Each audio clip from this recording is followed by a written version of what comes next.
So, good evening, everyone, and thanks for joining us. I'm Becky. I'm the Chief Executive Officer of the English Association, and I'm so pleased to be hosting this session this afternoon.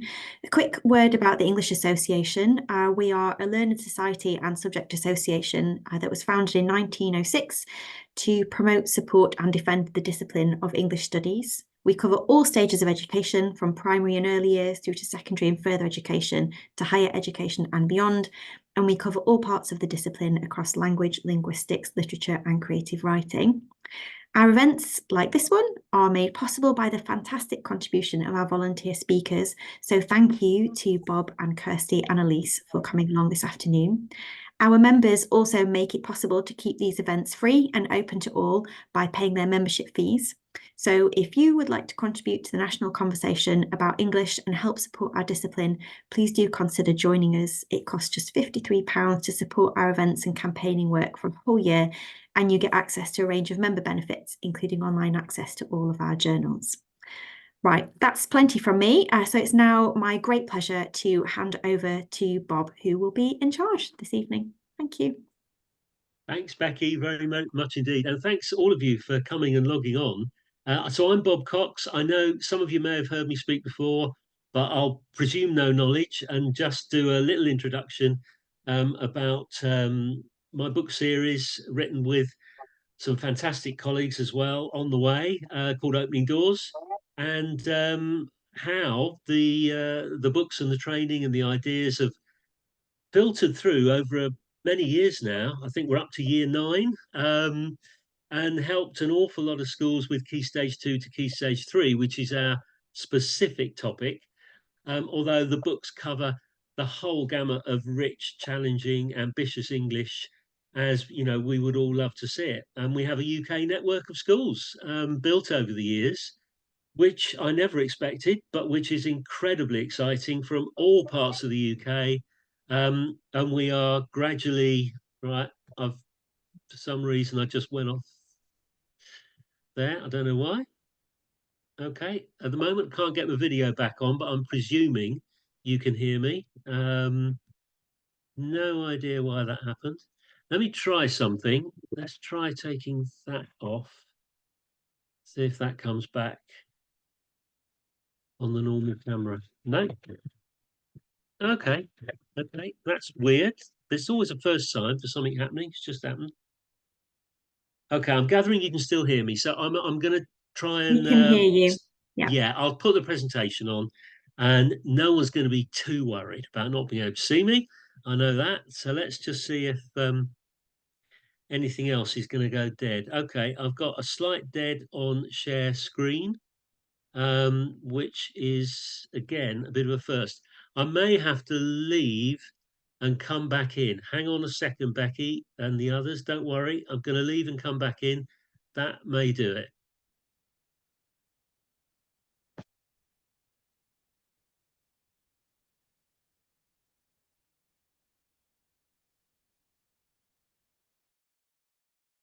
Right.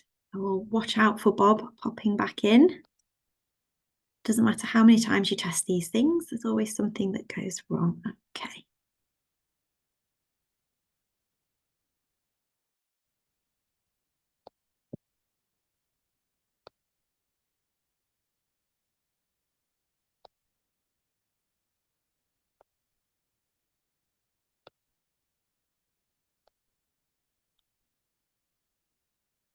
All right, I think Bob's coming back.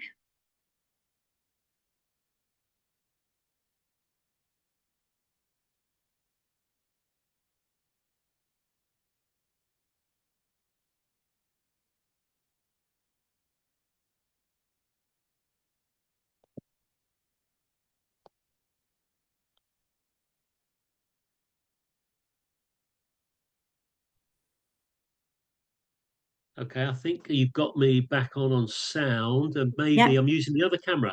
So I'm going to look a bit more blurry, but who cares? I'm using the old camera. Sorry about that. Let's get into the presentation, and there we go. Share screen from the beginning. Okay.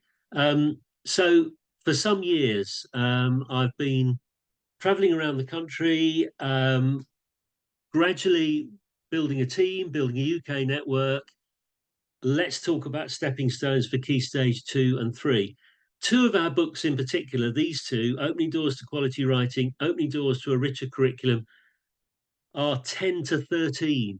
So I'm always trying to emphasize that we've always been someone that people have come to say, have you got bridging units? Have you got a way of forming some kind of link in this very, very complex transition area? And the answer is yes. We've been able to provide the resources, which often is what people have lacked. And everybody's short of time, so it's been a question of getting hold of them. We've got the fantastic Sonia Thompson writing a foreword for our latest book, and her words sum up something which really is at the heart of our philosophy, whether it's transition, whether it's anything about ambitious, challenging English. Exposing our children to high quality texts is like giving them a gift. Once unwrapped, the opening up of their imagination through the power of words and illustrations is a sight to behold. For me, this literary gifting should never be the preserve of the favoured few. I'm wholly convinced that it must be available to every child, regardless of the circumstance. And thank you, Sonia, for the foreword, and thank you for just brilliantly summing up the whole equity and excellence that our schools work towards in reality, in practice, in the classroom, in an everyday way. We turn the fine ideas and the potential for pitching high and including all into something that's actually working. And of course, it's the schools and the teachers and the pupils who do it. These four school books would be relevant to Key Stage 3. The first book, Opening Doors to Famous Poetry and Prose, lots of heritage texts. And even though the latest one has the word primary on it, don't be put off if you're secondary. That's all about the theory, the evidence, the case studies. All the principles will be relevant. And that's part of where I think transition needs to lie. Shared principles, shared pedagogy, but lots and lots of different methodologies to suit your context, for sure. And there are two other books, and they're 6 to 9. Just to sum up briefly, the kind of continuums that we've tried to help school with and the sort of journeys we've seen people go on from Key Stage 2 to Key Stage 3. We've seen them go from doing a text, and I've put a fantastic book, a favourite of mine, Children of the Stone City by Beverly Naidoo there, would be perfect for a bridge from year 6 to year 7. From doing a text, so common in terminology, and I used to do it myself all the time. I'm doing Skellig. What does that mean? Actually, nobody's sure. I'm doing it. I'm covering it. I'm reading it, maybe. But what are you teaching? And so the journey is towards using concepts more, towards teaching an aspect of English and learning deeply about the concept. So, for example, instead of doing Children of the Stone City, you might teach how the structure of the book supports meaning. Now, that's a very Key Stage 3 curriculum thing to do. It's great, but it's starting in Key Stage 2. And if you can find those tramways, I think transition gets a bit smoother, and year 7 can become very ambitious indeed. Also, poetry example. There's a link there to an article I wrote a while back, I think it was for Teach Reading and Writing, that you might like, based around Yeats's Song of Wandering Aengus, and illustrations by Vicky Cox, my daughter. I always give her she's my personal illustrator through the books. I've written there about how only 4 lines of quality poetry can actually help your pupils go deeper. And primary schools with whom we work are going into that area more and more. And that will again be very beneficial to studying some of the more complex poetry that hits in year 7 and 8. there's a quality text gloss over sometimes, a sense in which this is a great book. Are we all enjoying it? Yes. Shall I read a bit more? Yes. Um, Sometimes, even within one paragraph of quality text, we need to go a bit slower, go a bit deeper, examine and explore the words a bit more, and move from what I sometimes have seen over the years as gloss over effects into quality text exploration with oracy, taster drafts, short burst writing, feedback, peer group assessment. Really exciting. And again, if you can get together with secondary and primary teachers working so well, that's another continuum that I think you can track. A bit less of the gloss over and a bit more of the detail, and detail very much in a way that feeds that concept. And we're going from what we see as assessment led, with still a bit too much on comprehension skills, where it's targeted at certain domains, to actually progression led, where there's more of a curriculum sequencing, where comprehension strategies are specific and where the quality of the whole text linked in reading really provides a fantastic foundation. So from assessment led in a way to curriculum being at the forefront and progression, it gets harder. I have even been in some schools where it's been hard to track that demands are actually getting harder as you go through.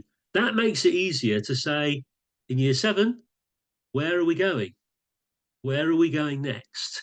When that kind of continuum line has been drawn.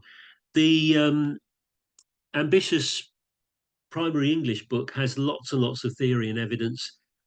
In a short talk, I've just picked out a key moment from Tim Shanahan. If you really want your kids to excel in reading, get them challenging texts. Then engage them in discussions of those texts. Get them to write in response to those texts. Summed up beautifully. There's a lot in that. There's a lot to unpick, but the starting point is pitching high. Pitch high through primary, continue in year 7, and make the stepping stones the theme of our session today. Very, very brief, and it has to be superficial example, which I will whip through to get onto our interviews. Use illustrations, use visuals in creative ways. This is a cropped section of the picture. Whether it's primary or whether it's secondary, there's a huge benefit to be had from all sorts of thinking skills, post-its. What do you think the story is going to be about? What's the mood of the picture? What puzzles you? What questions do you want to ask? That kind of thing. And probably now know this famous story. I remember him, Treasure Island. I remember him as if it were yesterday. As he came plodding to the inn door, his sea chest following behind him in a ham barrow. A tall, strong, heavy, nut-brown man, his tarry pigtail falling over the shoulder of his soiled blue coat. His hands, powerful descriptions, not too much for primary.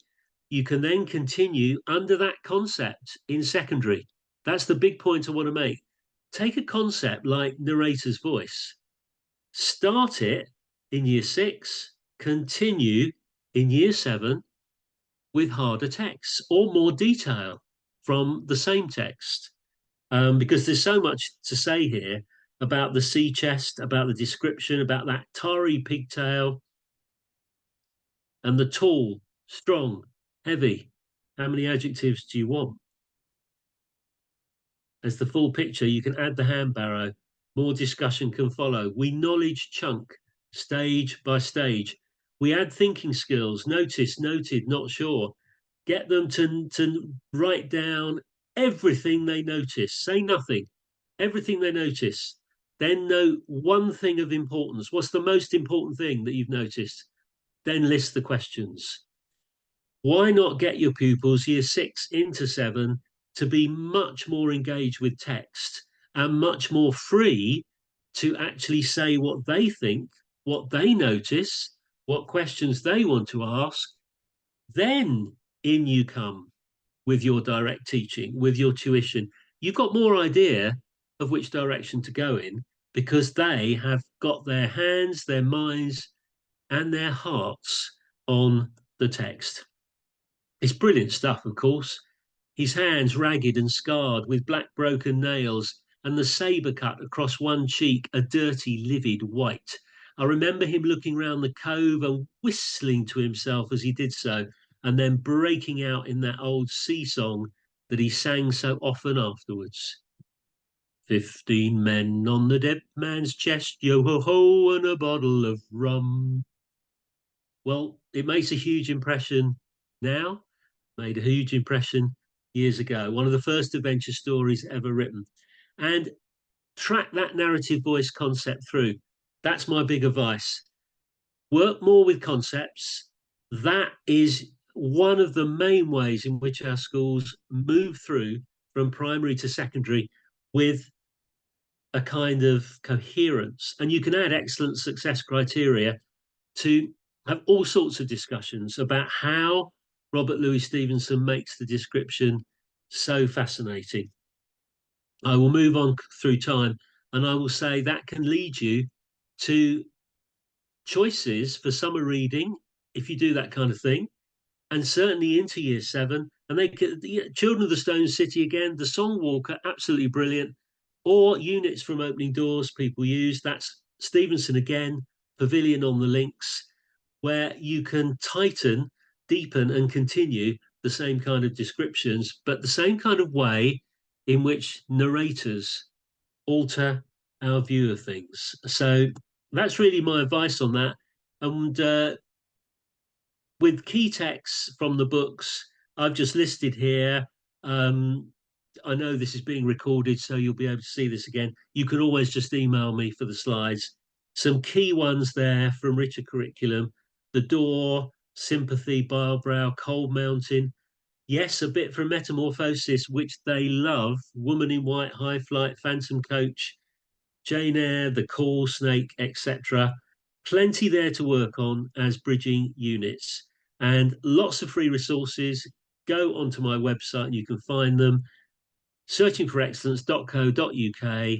You'll be able to find all the free links that I've put there. So there is a speedy introduction. Sorry about the interruption. And let's go over to a fantastic teacher from East Sussex, Elise Brogan. And thank you, Elise, for coming. And I would like to ask to go over to you now and say, we'd love to hear more about your own pioneering work in a terrific school, Key Stage 2 to Key Stage 3, 4. Thanks, Elise. Hi there, I hope everyone can hear me okay. Yeah, I can. So my name's Elise Brogan. I'm the Deputy Head Teacher at Sedlescombe Primary School in East Sussex. Think Battle of Hastings, we are right by there. And I became English subject leader in 2017. I was a bit concerned even though I'd been here for a while, I'd been a little bit worried about our English approach. English is a passion of mine, but really I inherited an approach that was focused on outcomes. We were churning out genres weekly. We had detailed lists of success criteria for children, and children were really shoehorning in writing targets meaninglessly. I found a child in my class who was a very competent writer, and I said to her, "Why do we write?" And she said, because I'm told to." I said, "Okay, do you like writing?" And she said, "No." And I thought that was very interesting from a child who was a competent writer. So that's where we set about adapting our approach. So we changed our mindset for our writing curriculum intent. Our aim now was not to be creating writing pieces, but to develop the writer as a whole. We promote high challenge for all, ensuring the necessary scaffolding is in place for all to achieve. So I'm struggling to see my screen here. How do we do this?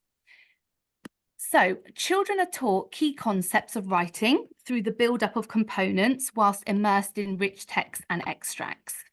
Children develop their oracy and skills of comprehension whilst learning and applying new vocabulary. We place high importance on writing inspired through the arts. Children compose a range of genres for specific purposes and audiences, but always with the reader at the forefront of their mind. And children ultimately learn and practice the important skills of proofreading, editing, and publishing their work. So if we achieve this, we believe that we are developing the writer, not just the written outcome. And we believe that all children will have the necessary skills to not only tackle the Key Stage 3 and Key Stage 4 curriculums, but to develop a lifelong love for writing. Okay, let me just get that one out of the way.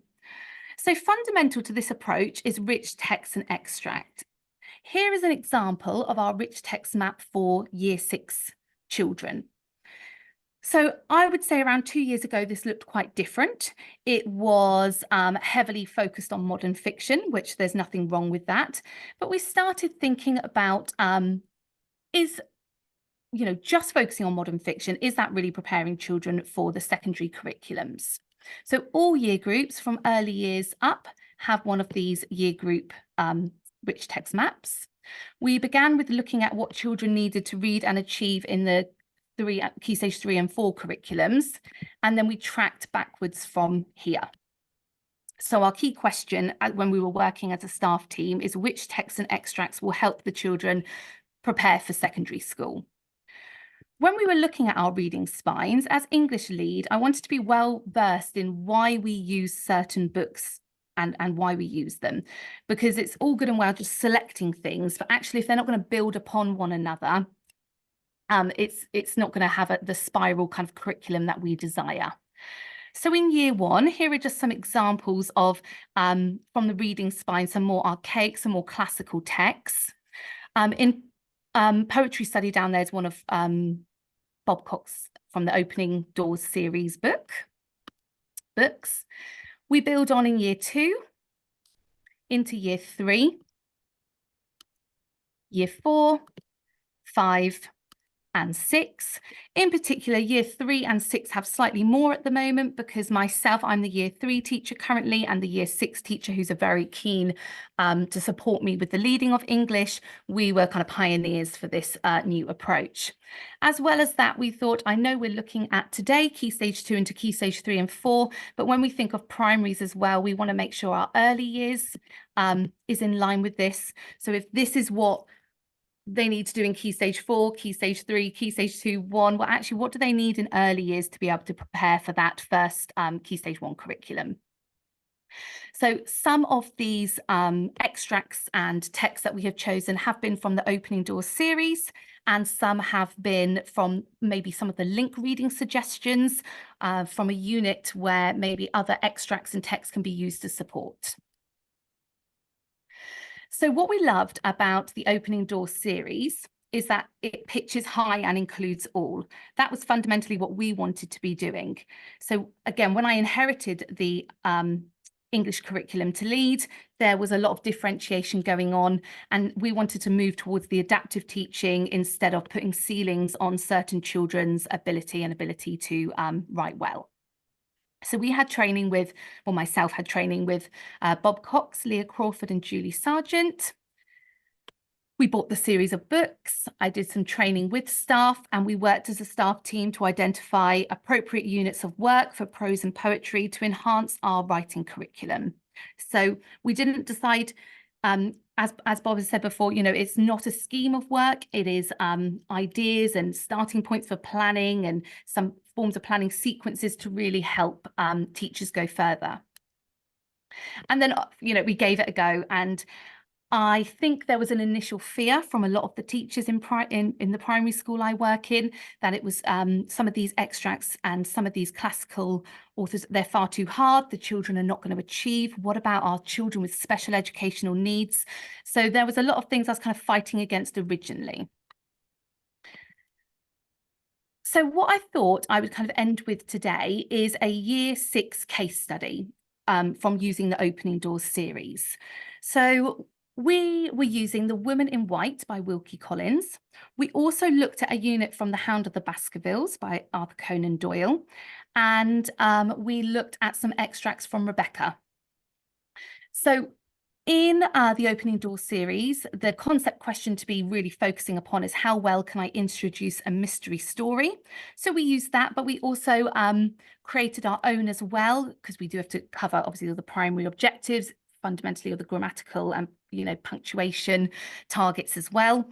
So the teacher came up with how well can I use vocabulary to complement a setting and a character, leaving the reader shivering in anticipation.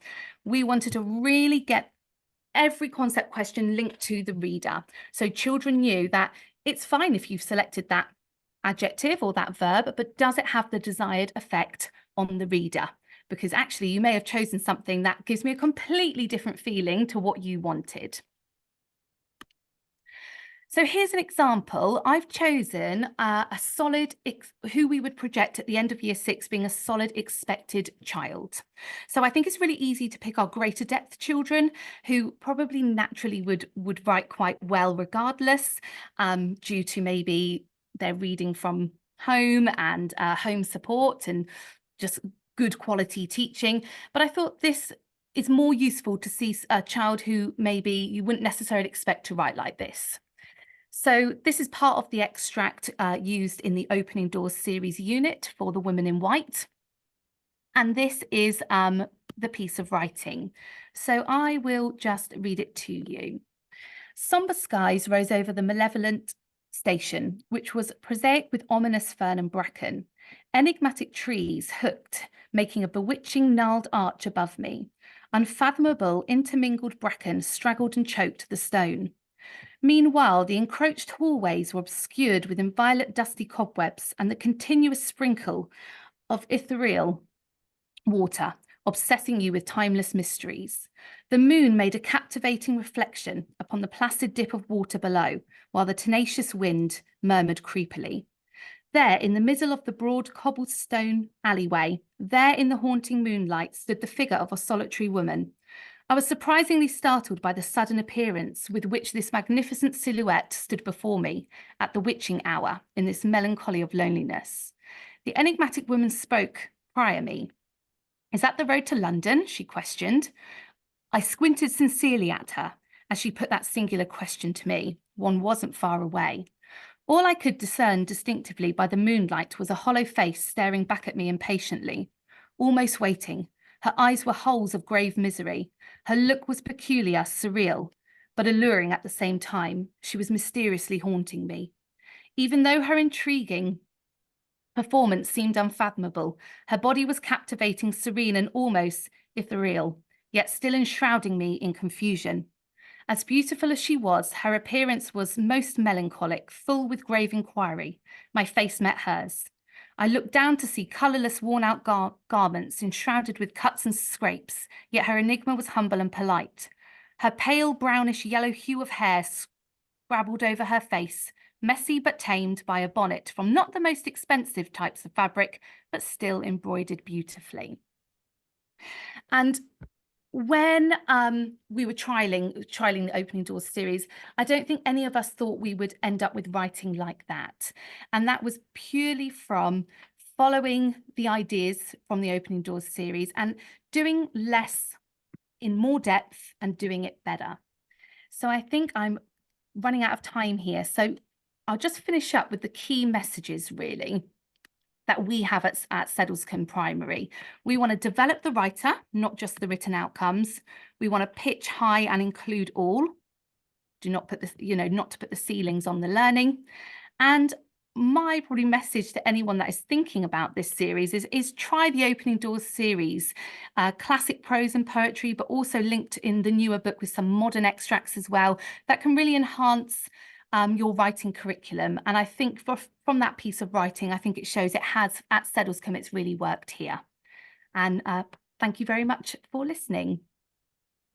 Thank you very much, Elise. That was superb. What superb writing. And at the end of the day, it's what we all want. is great writing. And there definitely needs to be more emphasis on, look, what are they writing at Key Stage 3 as well? What does it look like?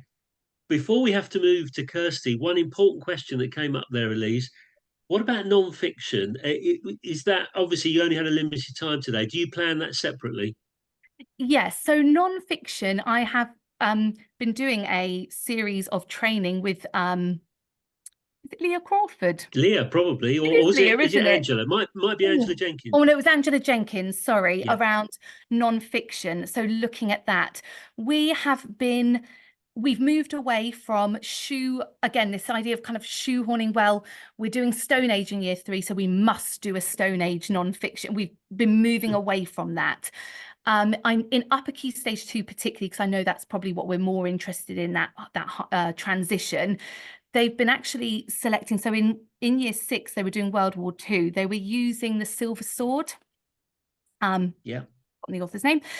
Quite again, a fairly modern. Love it. Ian Serraillier, Silver Sword. That's yeah. it. And because they had been doing this work prior in the term 2 around Wilkie Collins, the children in year 6 actually said to the teacher, we don't like this book as much. We don't think it has as interesting language that we could use.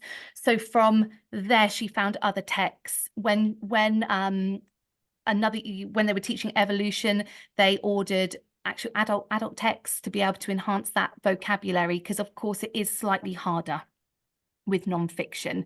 So we are using these approaches, but we're applying them to non-fiction, and we're using probably texts that we would have never thought to use, aimed at adults, to explore vocabulary deeper.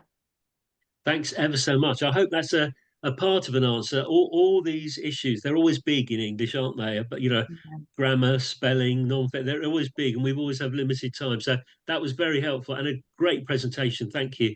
Let's move over to Kirsty, Kirsty McMurdo is a leader of a trusted teaching and learning leader of the Wonder Institute in the East Riding. I've had the pleasure of going there last summer.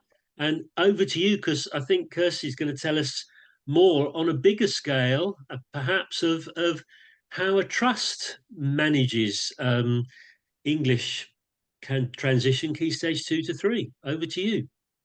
Absolutely. So the trust that I work for, Wonder Learning, we are a small trust. We've got 1 secondary and 3 primaries. 2 of those are all through, and one of them is a junior school. My background is I'm a secondary English teacher, and I was a head of English for 12 years before starting at the trust. So it's been really interesting to see things from both sides. And when we talk about transition, I think my first encounter with the importance of transition is when I was working with my English team at a large secondary in York, about 10 or so years ago, and we were looking at the Key Stage 3 curriculum. Thought we were doing a super job, thought we were being really ambitious, and we had it right. And I went over to a primary for an afternoon and came back and said, we just need to scrap what we're doing and start again. And I think that was a really eye-opening experience. And I still talk to secondary teachers who almost, and it's apologies to all the primary teachers here, who almost act like primary hasn't happened, that they don't look back at what primaries have taught previously, be that with English or other subjects as well. And we are really missing a trick. And while the English curriculum for primary and secondary sometimes feel like it doesn't align, actually the joy of writing, the importance of high quality text, they are all concepts and values that we can take all the way through from early years to year 13. So as an English teacher within the secondary school that I was head of English at, we've been using an Open Doors, I think probably for about 9 or so years. Bob came to speak at our school about 9 or 10 years ago, and so we've been using that for a long time. But actually we've been using it probably in a way that, when we look at the kind of current curriculum models, wasn't as effective. So we were using the individual lessons and individual units, but we hadn't given as much thought as we needed to curriculum progression. And I'm very much a believer believer that the curriculum is the progression model, and if we can map out the curriculum and pupils are learning it well, then they will make progress. So for both the primaries and the secondaries across the trust, we've mapped out a curriculum that segues, the primary curriculum segues really nicely into the secondary, but actually we're 3 primaries in the trust and we have about 37 feeder schools, so it's really important that we don't create a curriculum that excludes schools that aren't part of the trust. So things where we have commonalities, both the primaries and the secondaries base their curriculum around key concepts, and I'll share with you now. I'm a bit nervous about sharing the screen in case I disappear as well, so hopefully we'll be okay. So if I share with you just a little example here, just a snippet from our Key Stage 2 curriculum. So this is from Lower Key Stage 2. We split each of the units into core concepts. So for fiction, it's characterization and developing narrative voice, it's setting, image making, mood and tone. And our non-fiction concepts are structure and cohesion, argument, image making again, and also mood and tone. And we try not to think about in the kind of sort of national strategies way the idea of having genres. We recognise that you can have extremely literary non-fiction, and so we kind of treat it as a bit more of a spectrum. So you can see here, this is just a snippet from the latter part of the year for our Lower Key Stage 2 curriculum, that we study a variety of poems, and there's no assessment to this. We simply kind of take joy of studying poetry, of acquiring vocabulary, and we use the opening doors approach of how well can we ... to create really challenging inquiry questions. And that model is exactly the same at secondary. Our concepts are different. We use the idea of conflicts, so the individual versus self, the individual versus nature, but the idea of having a conceptualized curriculum remains the same. And the reason that we don't share the same concepts is that at secondary we integrate reading and writing within English as a whole, whereas our primaries still treat it or teach it discretely. So it's not possible to just have writing focus. We want to make sure that at secondary we're integrating both reading and writing, and actually the concepts of the individual versus self are really useful for helping us to do that. So both the primaries and the secondaries have the same overarching principles when it comes to writing, exactly as talked about before, pitching high, inclusive for all, and also really crucially for me, the absolute interlinked nature of reading and writing, and having readerly writers and writerly readers. And we teach across primary and secondary, even though it only really appears in the national curriculum for year 5 onwards, the idea of thinking and being a writer and taking some ownership over your writing. So I'll talk to you a little bit about primaries and kind of what our text choice look like. So we have a reading for pleasure spine, or a story time spine as we call it, that draws on topics from within the curriculum, the writing topics, which as Eloise said are not linked for the sake of it. We often have writing that isn't linked to the wider curriculum because they're things that we think have inherent value, but we map out within each topic what we want children to look at. And this is an example. I'll show you an example of how we've used the opening doors topics, but actually this more generally is the opening doors approach. So you'll see here that for a year 3 unit, the overall concept is how well can we create a brave character, and we use Anglo-Saxon boy as our main driver for that. But it seems like a really strange, disparate set of texts from Northern Lights to Rosie's Walk, but each of them have their own place in terms of supporting the writing process and helping children to get to that point of being able to create a brave character. Again, at secondary, the exact same process happens, that there is normally a central driver text. That might be a non-fiction article, it might be a short story, it might be a novel that they are reading alongside the writing unit, and we teach then series of extracts to support the wider reading, wider writing, sorry.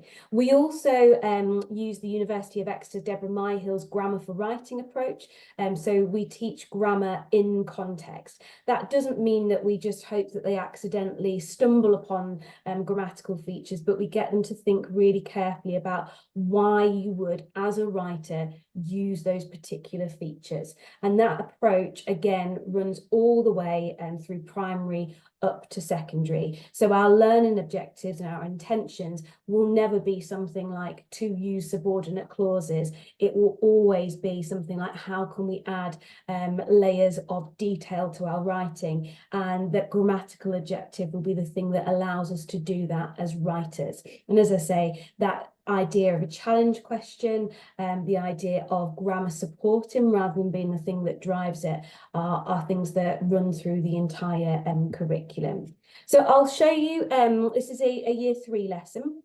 And again, how does Bronte create a sense of decay? They are looking at this forms of poetry unit where they look at a series of poems all about finding something precious so that they can then go on to write their own finding tale. And we use those archetypes, the sort of 7 stories, the finding tale, the wishing tale, and we bring that together in year 7 as the hero's journey. So we've made sure that pupils have had a really rich diet of texts from a wide range of genres and a wide range of purposes. So again, we stick very closely to the open doors approach. We've got the notice, note, not sure, the idea of using an image as a stimulus. We introduce the text in small stages with prompt questions that we discuss as a class, and very much the focus here is on oracy and discussion.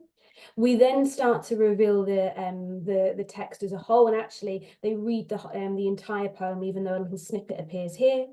We use the opening doors approach of radial questions, so putting our most challenging question at the centre with supporting questions or even more challenging questions around the end. And that has been a real revelation at secondary as well, that rather than kind of working through a series of staged questions, what happens when we put the most ambitious question at the heart of our discussion and actually offer the support through the questions that sit around the edge of that?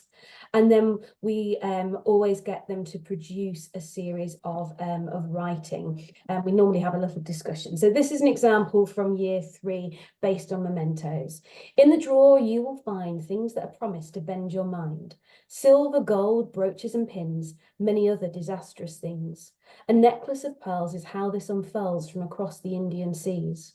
But now it grows old, gathering slow forming mould, forgotten, lost and unseen. These drawers are over 100 years old. Imagine what stories they could have told.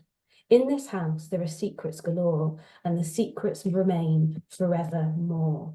And that approach that happens in year 3 happens in year 11. And if we take the Brontes for example, we match it up. So in year 7, their first unit is exploring texts from our literary heritage, and we've got a kind of sequence in place for the reason behind that. And then we also introduce kind of a sort of more diversity in the text that we read. But we are also in Yorkshire, which helps as well. But we know that our pupils have encountered these texts. So when they start to look at the Brontes in more depth, they've got that grounding in it. And I think people often talk about, you know, the difference between primary and secondary. There is more that unites us than divides us. And actually, really great pedagogy is just really great pedagogy. And the principles that sit behind opening doors are exactly that, really great pedagogy. Oh, well said, and absolutely superb. And both of you, thank you so much. And one thing I wanted to say we've seen Macbeth and we've seen Charlotte Bronte there with quite young children. I always get sometimes people, hey, what's going on here? And I'm just to sort of say, you've all picked up, I think, that we're talking about introductions at primary, which get harder and harder, like with Shakespeare. You know, a line, a speech, a scene, two scenes, secondary, whole play. It's the same principle, isn't it? That you can actually introduce all these really wonderful pieces of writing in stepping stones. And I was really picking that up. I think that's both of you. I think it's groundbreaking work as well. Would anyone like to ask a question? Because I know I can see we're on time. Do speak up. I'll put it in the chat line. I'll just clarify while you're all thinking, see if you want a question. There was a question about link reading, which I've tried to answer in the chat line, which is quite hard. If you contact me, I can tell you a lot more because these are snippets. Look on my website, searchingforexcellence.co.uk. I'll put my email in a minute into the chat line. But briefly, our teachers use the core text to put under the microscope. That's what we call the zoom in effect. You zoom in on a few lines. It might be a few lines from Macbeth. And you really explore words, vocabulary, connotation, associations, word usage. It's absolutely brilliant. It's fascinating. It's a joy. But also, when you're using a concept, you can then ask the children to apply what they've learnt to what many people would call wider reading, but I call link reading, because we're linking it in to the curriculum rather than saying you do some wider reading if you finished, or go to the library if you finished, or work through a list. It's actually part of expectations. So we're finding that our schools are telling us that they're reading more whole texts from the starting point of the zoom in on the extract. So it's not an extract culture, but it's just lovely how you've been able to describe how processes, pedagogy can go right through. And to do it across a trust is quite something. Briefly, the two of you, you've both a little bit mentioned some people took a while getting used to this. Can you give anyone logged in here any quick advice about how you try to jump the hurdles of people not, obviously this is different for them if they're primary, not quite believing that the great writing would come through? Yeah, sure. There's a question there about the balance between classic text and other text. Yeah. I don't think there's an obvious there's not a sort of certain ratio of them. We tend to, but not always, use a classic text as the heart, and then you'll see from that, we had everything from Sir Gawain and the Green Knight to Rose's Walk. We tend to then select the texts that support the learning of that particular intention, but we will tend to put a sort of, like I say, more a vocabulary rich classic text at the heart of what we do. In terms of getting people on board, I think it's been through the training and CPD that's been offered.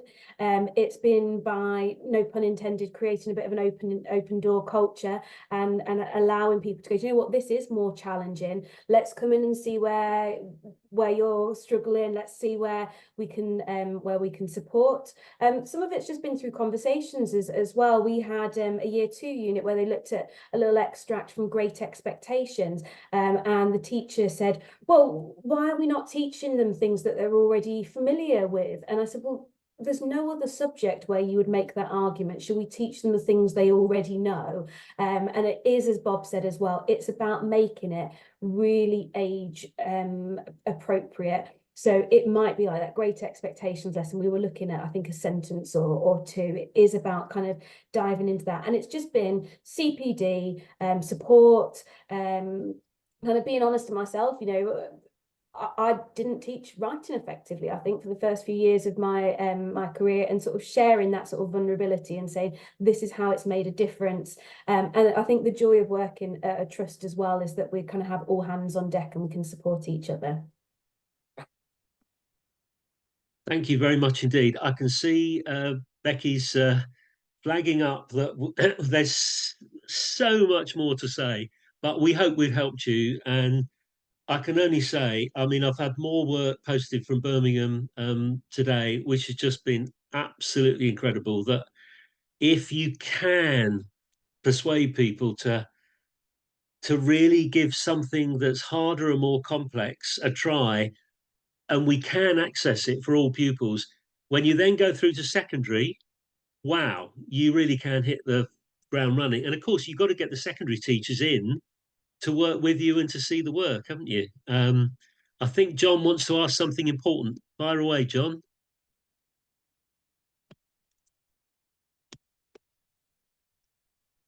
John there? I've got John Hale. Is there time for a question? Might have to finish, mightn't we, Becky? Sorry, yes, we've run over a little bit. It's so hard to stop you because it's fascinating. Oh yeah, really interesting. Yeah. Yeah, please, everyone, fire questions to either me or direct to Bob, or I'll send them to Bob or Kirsty and Elise on your behalf. And certainly we can share the slides with you as well. So you'll have all of that at your fingertips.